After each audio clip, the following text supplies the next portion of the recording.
네, 너무 유명한 BTS RM의 유엔 총회 연설 뭐 많이들 기억하실 거예요. 그리고 이 총회 연설이 그 유튜브에 떠 있는데 그걸 보면서 많은들 사람들이 감동을 받곤 했는데요. 저도 이제 그걸 보고서 이 글을 썼던 것 같습니다. 예. 21세기 비틀즈 BTS 작은 것들을 위한 시 맵 오브 더 소울 페르소나 구자형 지음 특별기고 추용전 그 책인데 그중에서 BTS RM의 유엔 총회 연설 귀로 듣는 시를 노래한 2016년에 노벨문학상 수상자 밥 딜런은 미네소타 대학을 다니다 말고 뉴욕에 올라와 무명의 통기타 가수가 된다. 그 이전에 밥 딜런은 엘비스 프레슬리의 노래를 듣고 감옥에서 풀려난 것 같았다며 자신도 락앤롤 스타가 꿈이었었다. 하지만 미국 민요를 듣기 시작하면서 폭싱어가 된다. 춥고 배고팠던 그 시절 밥 딜런은 뉴욕 시립 도서관에 매일 나가 주로 옛 신문들을 뒤진다. 그렇게 몇 년이 흐른 뒤 딜런은 이 세상엔 너무나 많은 전쟁이 있어 왔다라는 한 줄의 결론을 얻는다.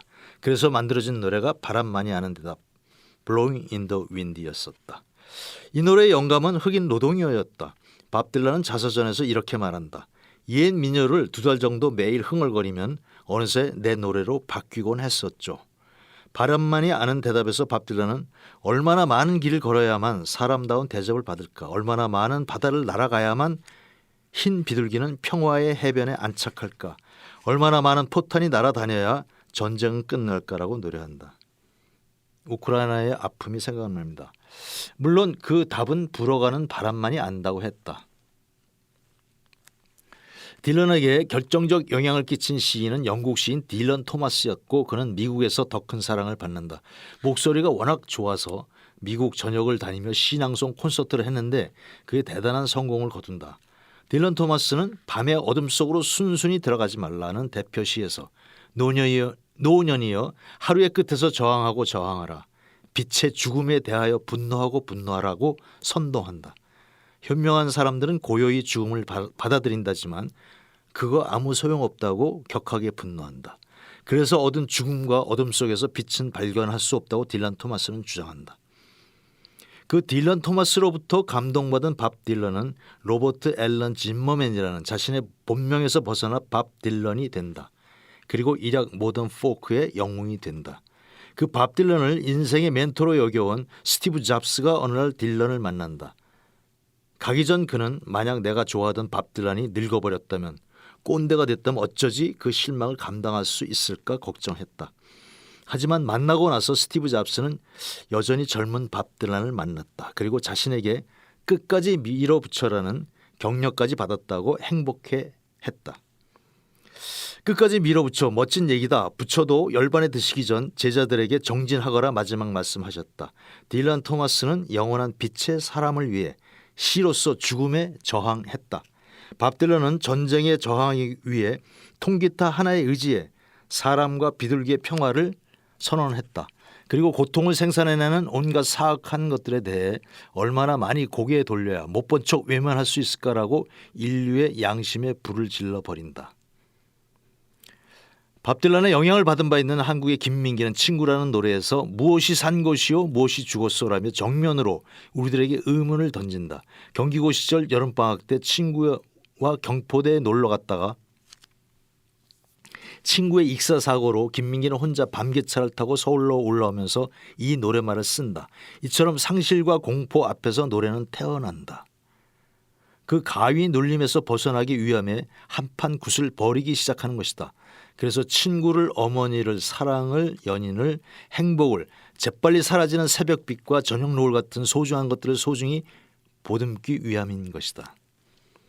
시와 락을 결합시키고자 했던 더 도어즈의 짐 모리스는 모든 것이 사륙당하는 세상에서 유일하게 살아남는 것은 오직 시뿐이다라고 했다.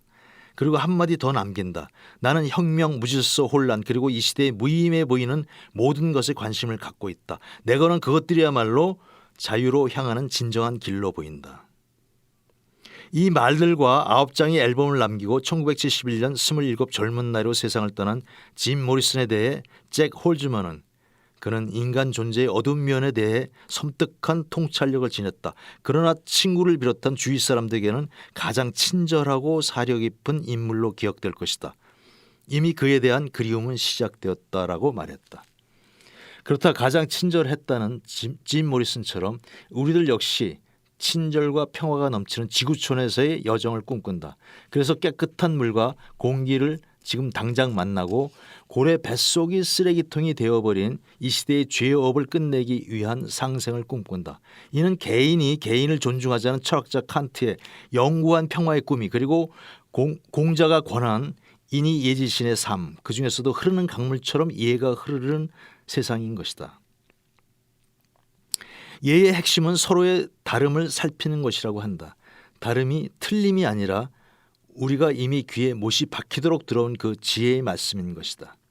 마이클 무어의 영화 화씨 11:9 트럼프의 시대에서 이런 경고의 말이 나온다. 거친 말이 범람할 때 그 사회는 전체주의로 흐르기 시작한다. 하지만 판도라의 상자가 활짝 열린 것 같은 이 시대에도 어딘가에 희망은 싹튼다. 그중 하나가 바로 방탄소년단의 스스로 너 자신을 사랑하라는 메시지인 것이다. BTS의 리더 RM은 유엔 총회 연설에서 저의 초기 앨범 인트로 중에는 이런 가사가 있습니다. 9살 아니면 10살 때쯤 내 심장은 멈췄지. 저는 더 이상 밤하늘의 별을 올려보지 않았고 소년의 꿈도 멈추었습니다. 대신 다른 사람들이 만든 틀에 저를 꾸겨 넣으려고 했습니다. 제 목소리를 내지 않고 다른 사람의 목소리만을 듣기 시작했습니다. 아무도 제 이름을 부르지 않았고 저도 마찬가지였습니다. 제 심장은 멈췄고 눈은 닫혀버렸습니다. 이렇게 우리가 이름을 잃고 유령이 되었습니다. 그러나 제겐 음악이라는 하나의 감각이 남아 있었습니다. 제 안에 남아있는 작은 목소리가 말했습니다. 일어나, 그리고 내 목소리를 들어. 하지만 음악이 저의 진정한 이름을 부르는 걸 듣기까지는 오랜 시간이 걸렸습니다. 그리고 BTS는 자신들의 목소리를 찾는 여행, 음악의 길에 들어섰고 지금 현재 세계에서 가장 핫한 보이밴드가 됐고, 칠레의 소녀들이 울고 미국의 소녀들이 열광하고 독일의 소녀들이 존재감을 회복하고 일본의 소녀들이 열정을 느끼고 태국에서는 아미 팬들이 자발적 헌혈 운동을 하며 BTS의 철학을 실천하는 중이다. 시인 라이너 마리아 릴케는 젊은 시인에게 보내는 편지에서 시를 쓰기 위해서는 유년 시절로 돌아가라고 했다. 죽음을 모르는 10살 이전의 언어가 시인 것이다. 그래서 유엔 총회에서 RM은 이렇게 연설을 마무리한다. 그러니 당신의 이름은 무엇입니까? 당신의 이야기를 들려주십시오. 네, 여기까지 하겠습니다. 여러분 고맙습니다. 다시 뵙겠습니다.